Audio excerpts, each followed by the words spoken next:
You got your puppy and you thought you were signing up for snuggles and tail wagging, but instead you're exhausted, overwhelmed, and even second guessing the whole decision.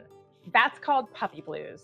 And if you're feeling like you're over your head, you are not alone. Today, we are talking about something that over 50% of new dog owners experience, but not enough people are talking about, and that's puppy blues.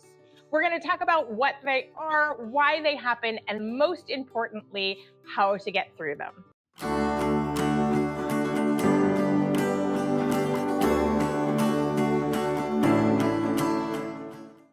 So what are puppy blues? Basically, it's a period of stress, sadness, or even regret that can show up shortly after bringing your puppy home. You might feel overwhelmed, frustrated, or even anxious, and then feel guilty for having those feelings in the first place. So it's kind of like an endless cycle. Here's the thing, you are not failing. You're not a bad dog parent. You're just going through a huge life change, and it's hard.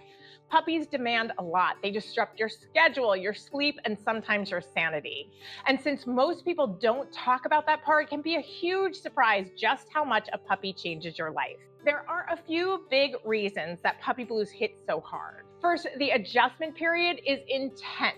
You've gone from a relatively predictable routine to living with a little creature who doesn't understand boundaries, who can't be left alone, and is learning everything for the first time. Add in sleep deprivation, accidents in the house, biting, and that general feeling of, I have no idea what I'm doing. And it makes sense that it feels like a lot. I remember when I got my first puppy, coming home, he had completely destroyed my entire apartment. I just remember leaning against the wall and sliding down and crying because I was so overwhelmed. So let's talk about what helps, because the good news is the puppy blues are temporary and there are real practical things that you can do to get through this season. My first tip might be the most important one. Don't expect yourself or your puppy to be perfect. This is a process. You're learning, your dog is learning, and mistakes are part of the deal. So let go of the idea that you're supposed to have it all figured out right away. When you're overwhelmed, focus on just 1 or 2 goals a day.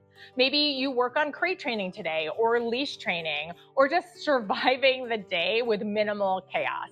That's enough. You don't need to train everything at once. Tip number 2 is taking breaks. Taking breaks is not optional. It is good for you and your puppy, and it is necessary for your puppy to be rested and healthy. If you want information about how to set up a safe space for your puppy to have their timeouts and their breaks, just grab our free puppy course. It's right below. The link is in the description, and the first video walks you through how to create a safe place for your puppy to take all the breaks that you need. So tip number 3 is to teach your puppy to love chew toys. If you take a chew toy, you fill it with something healthy, and you freeze it, your puppy will happily work on that toy for about 20 or 30 minutes, and you can take a break to have a cup of coffee or a walk or just take care of yourself.